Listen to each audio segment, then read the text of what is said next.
I do really want to thank you for coming to this session titled Appreciative Inquiry makes HRD the Possibilitarian. Okay, so my name is Christy Ayudo, and I'm going to share with you what appreciative inquiry is and what it means to be a possibilitarian. Okay, so I understand we're all HRD professionals in the room? Yes? Okay, great. So this is what we're going to learn about appreciative inquiry. To help us get into this topic and help us transition from where we're coming from, I'd like to do a little icebreaker.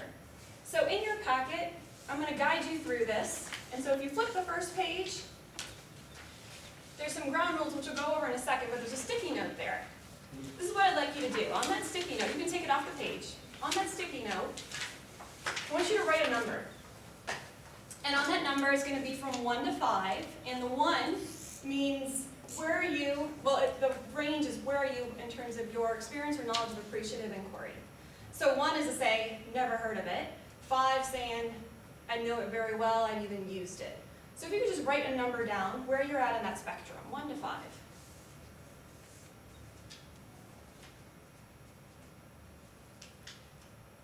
Okay, and once you've written that number down, what I'm going to ask is each of you to introduce yourselves to the group, explain why you wrote that number down, and what you hope to learn about appreciative inquiry. Who would like to go first? Sir. My name is Zach Blazing. I put down a number 2. I have heard of appreciative inquiry before, and I'm not too familiar with it outside of its general definition. What do you hope to learn? I hope to learn more about appreciative inquiry. Okay, and that's a great answer. If anything more specific, feel free to share that as well. Who would like to go first? Great. I'm Teresa Taylor. I put the number 2 as well because I have heard of it, and I think I might do it, but I don't know if I do it well or right. So, and the reason why I'm here today is I want to be a possibilitarian. Great, thank you. Thank you, Teresa. Who's next? Yes? Justin Eli. I put down 3 because I'm actually writing a paper on this right now with a couple of my colleagues, and I want to hear more about the possibilitarian aspect of appreciative inquiry. Great. Very cool. Thank you, Justin. And given that you're reading or writing a paper on it, feel free to interject anything that you would like to add to the conversation as well. Thank you. Let's keep going around the table then. I'm Takia Cunningham. I put 3. I have heard of it, and I've actually had assessments done in appreciative inquiry, but I would like to learn more about it and what makes HRD a possibilitarian. Great. Thank you for trying the word. Good. Thank you. Thank you. Yes? My name is Tia, and I put a 3 because I couldn't put 2.5. I heard about it, and I actually recently read about it about 2 weeks ago. I found out that I was the subject of receiving it, but I don't know. I still want to learn more about this. Okay, great. Thank you for sharing, Tia. Hi, I'm Allie Meyer. I put down a 2. So I'm on the wrong side of the room. But I would like to learn more about it so I can use it in the workplace. Okay, great. And with appreciative inquiry, I appreciate all of your input and feedback.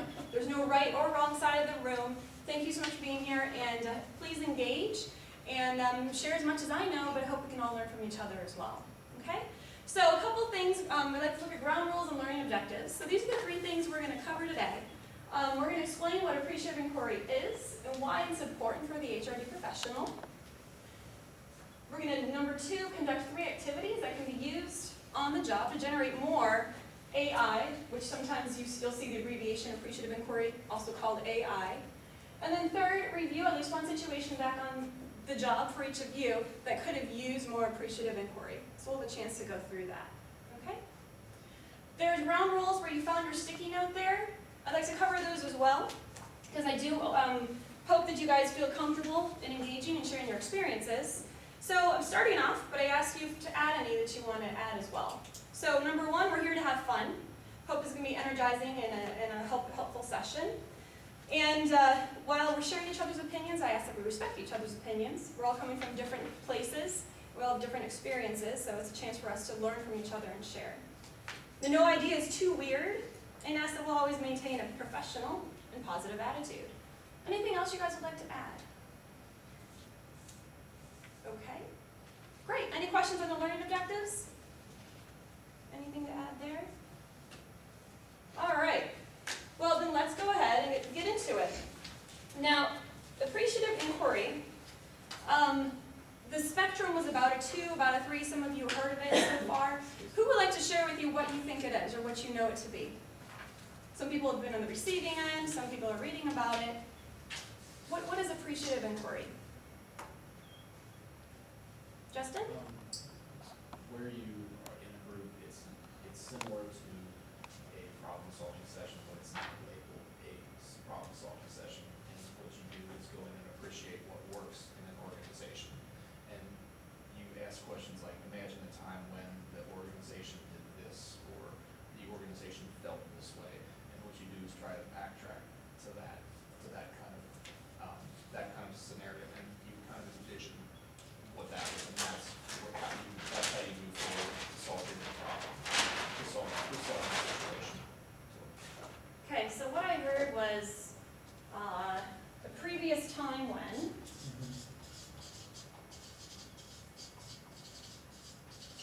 And you said it's not problem solving, right? And what did you call it? It's realizing what works Realizing what works. in the Great. organization. Because the organization has obviously been around for a while, so they're doing something right. So, Okay, thank you. What else?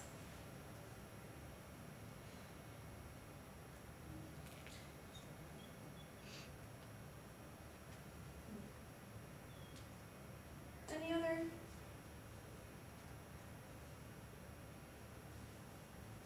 Yes. Okay, I mean, I could be off, but you'll direct me if I am.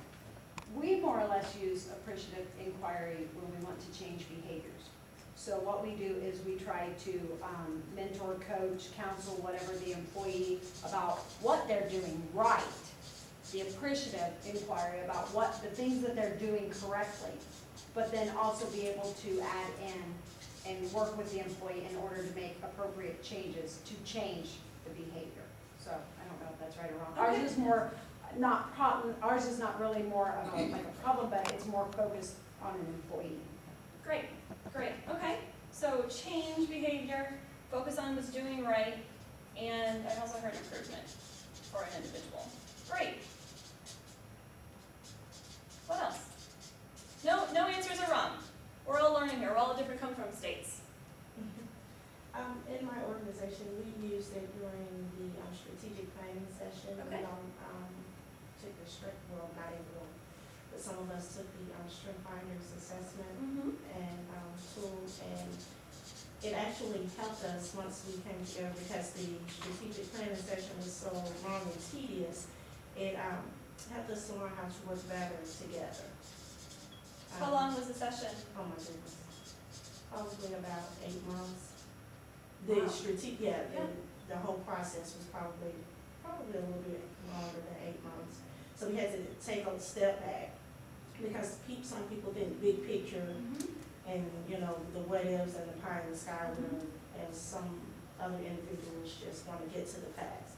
So after taking the strength finders assessment, we were able to better work together and understand what other individuals, what other coworkers were coming from. Great, great. Thank you for sharing. And I think Tia, you raised your hand earlier. Was there something you wanted to share? Oh, just to piggyback off of what she said, that's why when I said I was in the receiving end, as far as, not saying I was anything bad, but just modifying or changing the way Okay, I was in it. okay. Great, great. Thank you.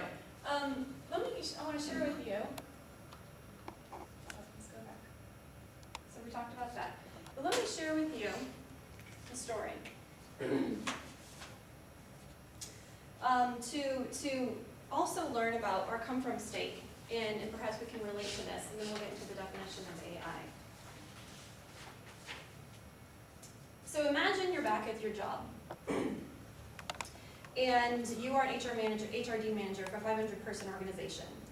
In the last 12 months, you've sensed a higher than average rate of attrition, where you've heard rumors that 2 of your nearest companies or your nearest competitors are offering great incentives and actually stealing people from under you. This is kind of your sense. So you ask your experienced HRD team to investigate and bring you the data. They hold you a meeting, and this is what they share.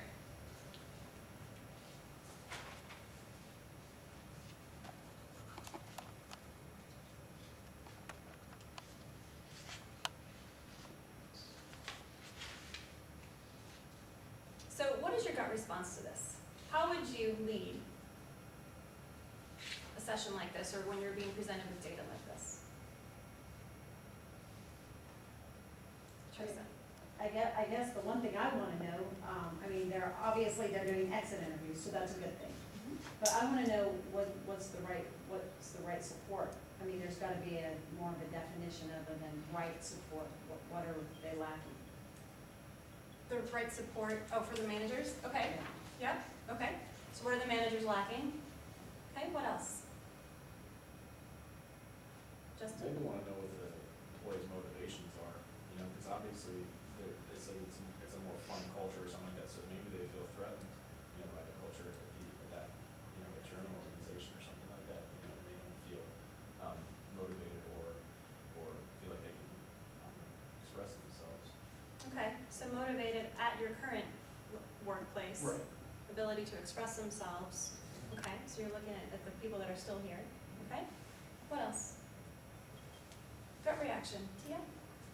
I guess my concern is the pay, like, what type of, this is my competitor, where he get the ability to pay somebody 25% more money, already starting out, it's just like, I would be concerned about that.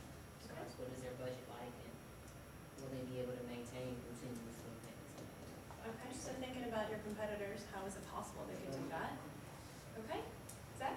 I'm wondering, you know, what did we do wrong that contributed to 25% of our workforce leaving us in 12 months? Sure. You know, what can we do to, you know, were those good people that we lost? Or those people that we might want to keep and retain and move up? So, What type of talent was it? right. Sure. And also might make me reevaluate my pay scale at our company. Are we paying people adequately for their experiences? Okay. Those are all great responses. Yeah, one more? Oh, no, good. Okay. So what I want to call out here is that I think most of the things you called out in this data here is actually the negative aspects of it. These are the problems. These are the things that can distract you. And appreciative inquiry is really about the positive aspect of it. Really, what is employee engagement? What is your employee retention? Why is the 75% staying? What are you doing right to keep them? Rather than spending your energy on the problems and the issues. So let me read this to you, and this is where the Possibilitarian comes in. Nick Nisley, who actually came to speak at a Xavier HRD class a few months back, wrote this article that says, Solving HR's Crisis of the Imagination, Reinventing HR's Human Resourcefulness. And he says, so what if HR leaders weren't perceived as speaking hollow platitudes about human resources are our most valuable asset, and instead served as valued business partners who were seen as solution-focused and values-driven versus rule-bound, while exhibiting strengths-based leadership? These HR leaders would be seen as possibilitarians. And so what does that mean to you, possibilitarian? If you looked at the positive aspect, what's going right, what is possibilitarian? Zach? Sky's the limit, possibilities are endless, and Sky's the limit. It's very powerful, right? What else? Well, we've identified some areas that are lacking. So, I mean, we have the possibility to make these changes. It's not something, I mean, you can't say in concrete, no, you can't do that. I mean, we can work, these are things that we can work on. Okay, things we can work on, possibles. What else?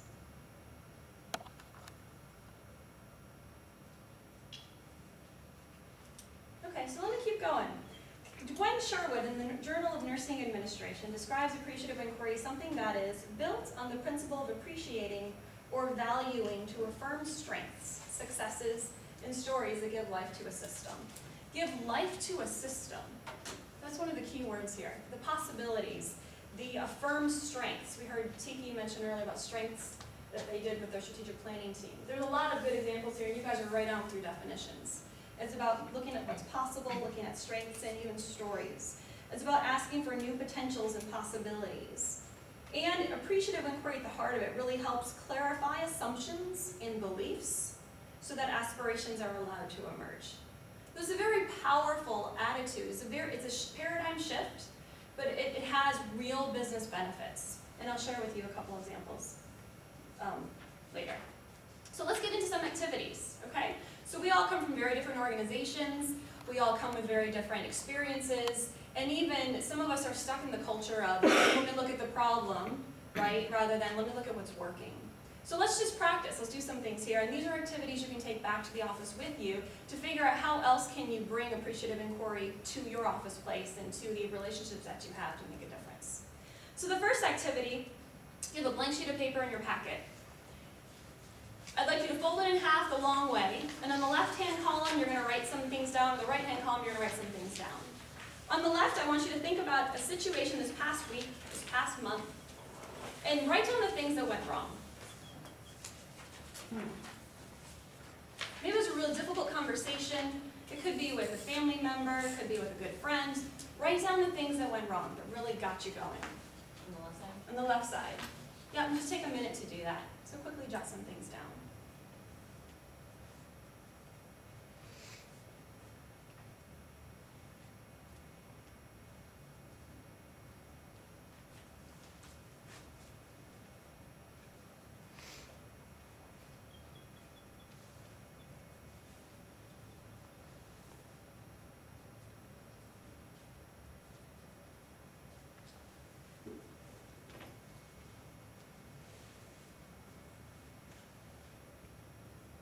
Just think about one situation in particular. Jot down some facts of what happened. Maybe your own reaction, maybe you think the other person's reaction. Kind of overall the situation or your own personal response to it.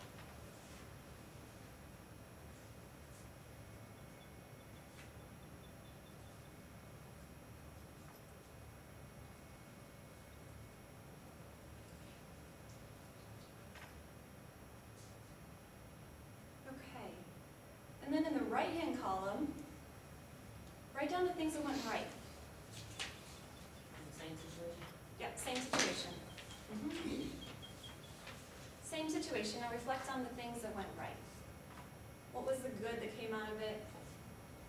What was the good thing that happened with you, with that person, with that situation?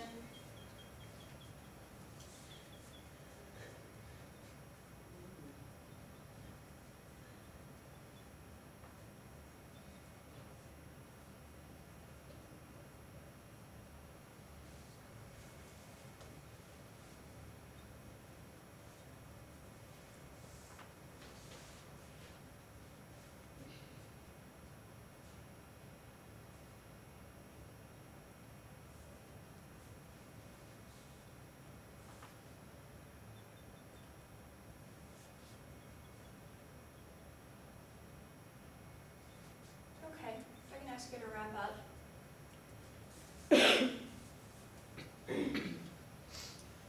So, if you're comfortable to share, I'd like to just understand basic observations about this exercise. Was one list longer than the other?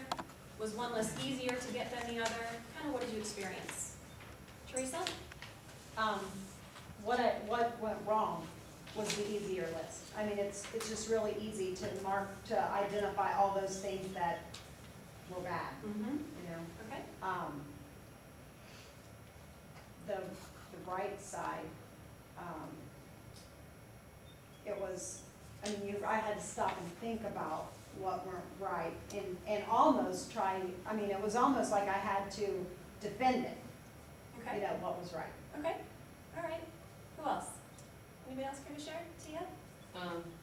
For me, my intended to be left side was, as far as writing down what went wrong actually made so much more right. So meaning, like, where she had to think about what went right, I'm like, all this went wrong, and as a result, so many things were fixed, and so many lines of communication was fixed. It was like bringing up the conflict, helped bring about a lot of resolution. Okay. So you saw a relationship between them. Yeah, you made me start Good. writing, but I was only 1 point away from. Okay. Well, and if you care to after the session continue writing, feel Oh. free. Yeah. All right. Who else? Okay. All right. So we're experiencing maybe some difficulty in pulling the right things from the wrong things. It depends on how patterned we are in this type of thinking or approach to the situations. And I think with more practice, if you really want to embrace appreciative inquiry and see the results, especially in the workplace, you can maybe do these activities or just focus on, okay, well, that situation kind of sucked, but let me focus on what happened that worked well, and then take that away.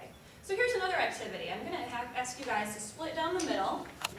Tiki, if you would join these guys. Justin, if you wouldn't mind kind of joining these guys. You have to be, if you guys can scoot down just a little bit, I know it's difficult with the tables there, you're fine. But what we're going to do, the second activity is, it's called Yes and. And so we're going to brainstorm possibilities. There's no criticism whatsoever. So what I'm going to ask you to do is, within your group, you're going to talk about the ideal vacation. And one person's going to give one aspect of the ideal vacation, another person's going to come back and say yes, and something else. So here's how it could work. So if I'm the team over here, I say, you know what, I'd love to go backpacking and camping in the Grand Canyon. And Justin says yes, and then I want 12 donkeys, and I want a heating space heater down in the canyon, because I know it gets really cold down there. Okay? So sky's the limit. Think as creatively, think about full possibility, think about sky's the limit, just be creative, and anything is possible.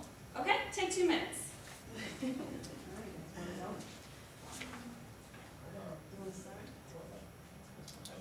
Go ahead. I would love to be on the beach in the middle of the ocean. Valuing children. Yes, and that would love to. No, that's me building off of it. It's not in. And It's not. food is not an option. Temperature is less than 7 traveling. With care. Yeah, there you go. Ooh, yes, and I have a margarita Yes, on my and side, Yes. and the beach is quiet. Yes, and And then, we'll it's take the drunk in snow. nice weather. That'll be a walk. Yes, and we can make that snow into snow cones. Yes. What's that? We can make that snow into snow cones. Yes. We can have any sprinkles. yes, and Yes, and after I read, maybe I'm pampered So we by can a make bunch of great cheap strawberry ones. And you don't have to carry a bag, because we have And someone to do that for you. it doesn't get dark. Oh, Yes, and, but there's. And if I get tired, I will Almost use the donkey sunset, but to it's dusk. relieve my Dusk is good. feet. Yes. And I got cold, yes, and so I'm leaving for Bora Bora. one of the You should snow go with cones me. mixes in another drink, and it gets to sing to me. Yes, and is also not just food. okay, let's wrap it up. So how was that activity? We'll go start with here first. You guys, It's fun. what did you experience? We won a lot of things. It was, thinking about, like, having to add on was kind of like, you really had to think about it, and it really sucked. Pretty content. Yeah, well, really, it showed me that we are pretty. Then we just started making stuff up. Yeah, but it became fun though. What did I hear Tiki say? We started thinking care to share? impossible. Which one? About running on the beach? That I would look, that I would look like Bo Derek running down. You go, girl. So, got some possibilities, right? Like, sky's the limit. Very creative, excellent, thanks. What'd you guys find over here? Well, we have limits, because, I mean, it was really hard to go the extra, to really think about being out there. I mean, we ended up in the damn Himalayas. Hiking in the Where did it snow. start? Oh, it started in the Himalayas, we We ended entered Bora Bora. Oh, okay. Did Okay. you hike all the way? It's like a We cold. took a train. We took a train. And I thought there was Train, you can fly. Yes, Justin, you had a unique ad there, kind of in the middle about the snow. Yeah, we can take the snow off the Himalayas and make snow cones. Make snow cones. And there's some water. In sprinkles. You started like, Yep. okay. was really good. Wow, look at the possibilities. Excellent. So that's an activity you can use in your office, in your meetings, with team building. Yes, and it could be a real topic. It doesn't have to be vacations. It could be, what are the ways that we're gonna roll out benefits this year? Just kind of test it out, see how it works. The third exercise that I want to do is testing underlying assumptions. And so when you are trying to be positive and you are trying to interact with others with a positive lens, sometimes we have underlying assumptions that keep us back or that add constraints. And so for example, this Mary Grace Neville from Southwestern University, she structures her business class, her education program, she structures the class with appreciative inquiry in mind. Because she teaches them about business interaction, international, global business, and how diverse cultures you need to have an appreciative inquiry or a positive attitude when responding to each other. And sometimes underlying assumptions hold us back in really being able to make that happen. And so in this one, if you go back to the situation that you wrote about, I would ask you to turn and buzz to a neighbor and share what you're comfortable with about that situation. You don't have to go in depth. You can even choose another situation. But what I'm asking you to do, so I'm asking you guys to pair up, you to pair up, and you to pair up. And so there's two different activities here. One is, I want one person, so Zach to Teresa, for instance. Zach, just give a quick synopsis, 30 seconds of your situation, and kind of discuss the kind of the situation. And then what Teresa's going to do is going to give you feedback on it. So she's going to say, oh, in that situation I would consider X, Y, Z. And then you just come back and say, thank you. No criticism, no yeah, but just thank you. And when you're listening to that, Zach, you're going to write down any underlying assumptions that you have in her response.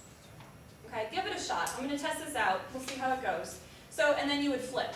Okay, so it's pretty short and sweet, but using the situation, listen for feedback, and then check your underlying assumption based on what you hear from that person. Okay? All right. Go. I'll take the situation right now. Police department and emergency communications are two different departments. When kids come up missing, emergency communications department answers the missing. The police department checks the missing or makes statements. Now we have a picture function. So when this department feels like the communication center should enter a picture, you get the first picture, so you can make pictures and the police department should enter information on the so the question is, my issue was, who should actually enter this? I would look at that, I think it would be much more beneficial first entry, to have it uploaded, just for a process, but when is the picture available? If it is available during first entry, then why wouldn't they? So that it's more, so that it's in there, like why would you wait for the police officer? But it depends on when the picture would be made available. Like maybe it's not ready to go, like if the police have to search for it, or maybe they don't have one yet, then maybe whoever needs it, but it needs to be. I would think that it needs to be as fast as you Do you have a chance to switch already? Great. Thank you. Okay. Thank you. Understanding your situation? And I'm gonna, you guys can wrap this up. I'm gonna try to, sorry. I'm limited on time here, so, but this is an activity maybe you had a chance to share on one side that you can use with each other, so being neutral to the feedback that you receive, and then also just try to understand where you're coming from when you hear that, and just be able to understand that, okay? So, apologize for the disruption. But let me just get through the one last piece I want to share with you is that in your packet, the last page I've got a bibliography there. So pardon the kind of the educational form, but what I have in there is good examples. So if you ever care to look for real business or industry situations where appreciative inquiry was used effectively,